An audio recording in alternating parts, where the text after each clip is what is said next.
तो दोनों हाथ मुट्ठी बंद करके उन दुश्मनों को लगना चाहिए कि यहाँ भारत के वो लोग बैठे हुए हैं कि जो भारत माता को गाली देंगे तो उनके मुंह से एक भी दांत नहीं बचेगा। तो दोनों मुट्ठी बंद करके भारत माता की जय बोलेंगे। बोलो भारत माता की। मेरा गला तो बैठ गया है लेकिन आपका खड़ा है, तो इस देश के लोगों को भी खड़ा करना है। जोर से भारत माता की, भारत माता की। वंदे वंदे वंदे वंदे। खूब खूब धन्यवाद। हमारे बीच में साध्वी हेमलता जी शास्त्री, जिनका परिचय देना परिचय के मोहताज नहीं है। हेमलता जी शास्त्री एक ऐसे कथाकार है जो राष्ट्रभक्ति का जुनून राम कथा, शिव कथा और भागवत कथा के द्वारा देते हैं। एक ऐसे संत है जो भागवत कथा में हर 5वां दिन राष्ट्र कथा के रूप में वो आयोजन करते हैं, भारत माता की जय घोष बोलते हैं। उतना ही नहीं, देवी जी का विरोध भी हुआ कि ये भागवत कथा में ये राष्ट्र कथा की आवश्यकता क्यों है।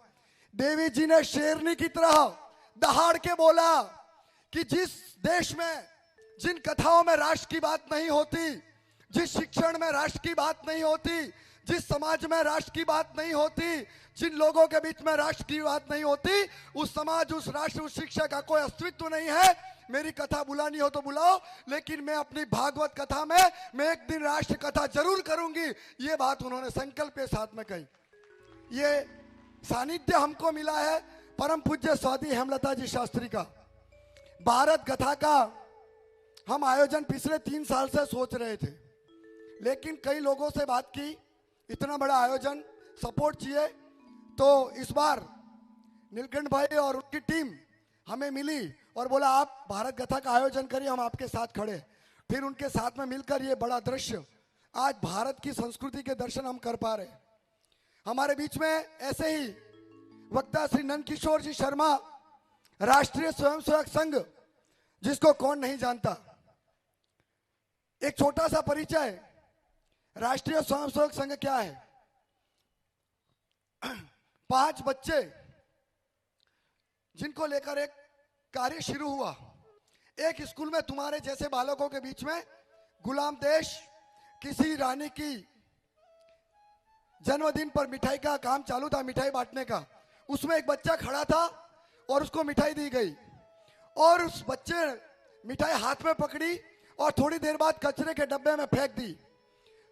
वहां के शिक्षक ने पूछा इतना नाराज क्यों है तू? आज तो खुशी बनाने का दिन है, आज तो हर्षोल्लास का दिन है, आज तो हमारे देश की रानी विक्टोरिया का जन्मदिन है, तो तू नाराज क्यों है? तो उसने कहा नाराज इसलिए हूं कि हम उसका जन्मदिन मना रहे हैं जो इस देश के ऊपर, वो हमारे देश के ऊपर शासन करते हैं। हम उसका जन्मदिन मना रहे हैं जो हमारे देश को गुलाम बना रखे। हम उनका जन्मदिन मना रहे हैं जो हमारी माँ बहनों पे अत्याचार करते हैं। हम उनका जन्मदिन मना रहे हैं जो हमारे क्रांतिकारियों को फांसी के फंदे पर झुला देते हैं। ऐसे लोगों के जन्मदिन पर मैं तो क्या, मेरा देश का कुत्ता भी जन्मदिन नहीं बनाएगा। यूं करके उन्होंने मिठाई को फेंक दिया। बालक बड़ा होता है और राष्ट्रीय स्वयंसेवक संघ की स्थापना करता है। ऐसे ही संगठन आरएसएस के हमारे माननीय नंदकिशोर जी शर्मा, जो सूरत महानगर के माननीय कार्यवाह जी है, उनका मैं हृदय से स्वागत करता हूं। हमारे बीच में हंसराज जी भाई साहब, यहाँ के नगर कार्यवाह जी, डॉक्टर जिलनाबेन पटेल, महानगर कार्यवाही का राष्ट्रीय सेविका समिति, और हमारे समाज के कई सारे गणमान्य लोग यहाँ उपस्थित है। उनका मैं हृदय से स्वागत करता हूं। दोनों हाथ बंद करके ये भारत माता की कथा आप सुनोगे तो आपको लगेगा कि हमसे हमारा इतिहास वंचित है। भारत माता की। ऐसे नहीं, ये आवाज उस पाकिस्तानियों तक जानी चाहिए जो रात को चिल्लाते हैं, और उनको बता दो कि भारत के सपूत कमजोर नहीं है। भारत माता की, भारत माता की। वंदे